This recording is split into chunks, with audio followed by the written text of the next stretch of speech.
Alors bonjour à tous sur ma chaîne Les Avis de Corentin et aujourd'hui je vais vous parler d'un film que j'ai vu hier, je pense en avant-première vu les dates de sortie, qui est Le Mage du Kremlin de Olivier Assayas. Je l'ai vu en version originale dans le cadre du festival Ramdam de Tournai, qui est le festival du film qui dérange, qui est un festival que j'apprécie beaucoup parce que ça permet de voir des films qui sortent pas forcément en Belgique sinon, certainement pas à Tournai dans tous les cas. Et voilà, c'est souvent des films qui sont intéressants. Moi j'aime bien les films qui peuvent être un peu choquants, etc.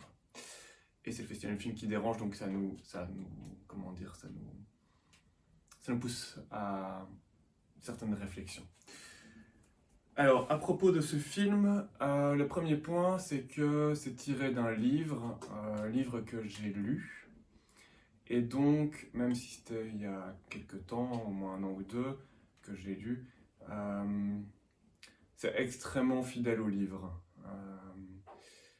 Donc, je ne sais pas si c'est vraiment une qualité ou un défaut. Évidemment, ça raconte pas tout ce qu'il y a dans le livre, mais en vrai, c'est presque du plan pour plan le livre, je veux dire.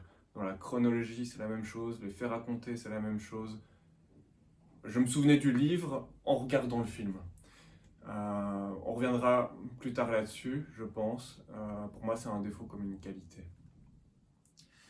Alors, deuxième chose à dire, c'est la performance de Jude Law. Alors, Jude Law en Vladimir Poutine, Vladimir Vladimirovitch Poutine, il est juste excellent en fait. Il incarne le personnage très très bien.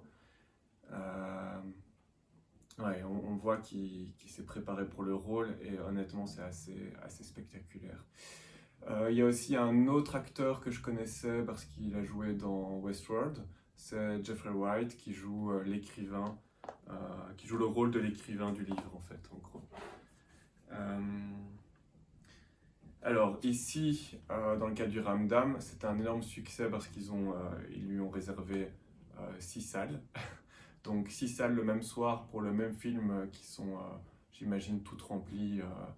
C'est vraiment exceptionnel pour tourner. Je ne sais pas pour le festival, mais franchement, chapeau.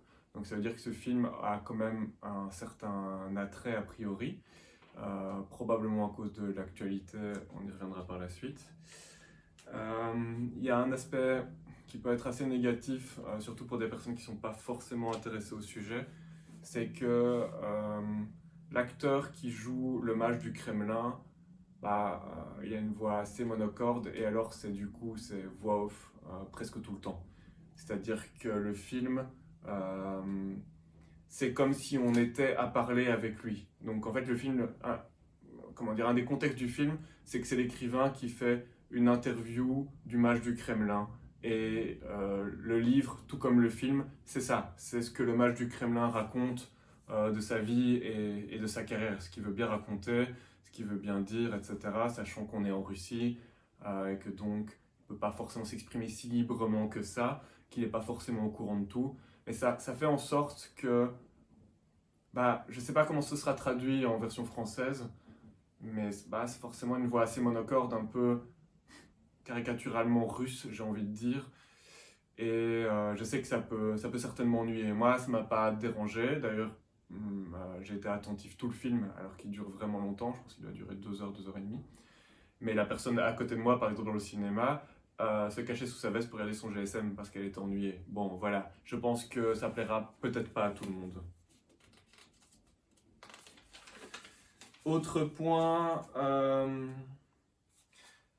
je sais pas si je peux dire que c'était drôle, mais ça m'a fait rire sur le moment. À un moment donné, au tout début de l'ascension de Poutine, il y a Berezovski, donc, qui est un oligarque qui a fait l'erreur, probablement dans son point de vue, de pousser Poutine tout en haut. Lui dit, mais ton programme là, les gens vont se jeter par les fenêtres, il faut un peu plus de fêtes, il faut faire rêver un peu plus, il faut s'occuper un peu plus du bonheur du peuple russe. Et sachant qu'aujourd'hui, tous les oligarques ou les hauts fonctionnaires, ou peu importe, tous les personnages importants de la Fédération de Russie qui s'opposent à Poutine se suicident par les fenêtres, voilà, je ne sais pas si c'était fait exprès ou pas, mais ça m'a fait un peu rire, même si c'est tragicomique. La critique du Kremlin, moi je la trouve finalement assez douce, probablement parce que le film,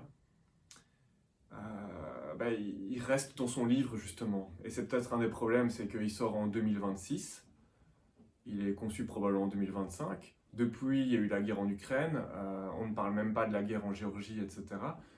Finalement, le film n'évoque même pas la personnalité de Poutine par rapport à sa volonté de rétablir l'Empire russe dans ses frontières les plus larges. On aurait pu peut-être sortir du livre un peu plus et rajouter les chapitres qui manquent. Je trouve que ça n'aurait pas manqué d'intérêt. Ça, c'est une critique que je fais. Et le dernier sujet que je voulais évoquer sur ce film, c'est que, et le film ne le met pas tant que ça en avant, mais je trouve le met quand même plus en avant que le livre. Dans le fond, pourquoi le mage du Kremlin fait-il tout ça?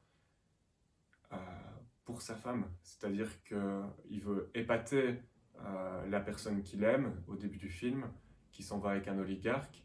Et d'ailleurs, le film est assez gentil avec lui parce que cet oligarque finit par avoir un sort, il finit par être emprisonné. Donc on pourrait très bien croire qu'il est derrière ça. Et comme c'est lui qui raconte, forcément, il va pas le dire. Il y a quand même ce doute-là, mais que le film n'entretient pas forcément. Enfin, un tout petit peu.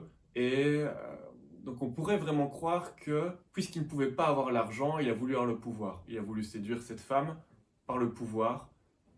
Et cette femme qui au départ le quitte alors qu'ils sont artistes tous les deux et plutôt rock'n'roll, le quitte pour un homme riche, lui reproche, euh, lui reproche en fait de s'être perdu, d'être devenu cynique, etc. Et finalement, ils se retrouvent, ils font un enfant, et c'est là qu'il décide de se mettre en retrait parce que sa fille est, on va dire, le nouvel amour de sa vie. Je trouve que c'est un point important en filigrane du livre comme du film qui aurait pu peut-être prendre une place plus importante. Voilà, c'était tout ce que j'avais à dire. Je reviendrai sans doute pour d'autres après séance Ramdam parce que je vais aller voir 8 films, mais aucune certitude que, vu le programme serré, j'ai la forme suffisante pour faire ça. On verra bien. Je vous dis au revoir et à bientôt.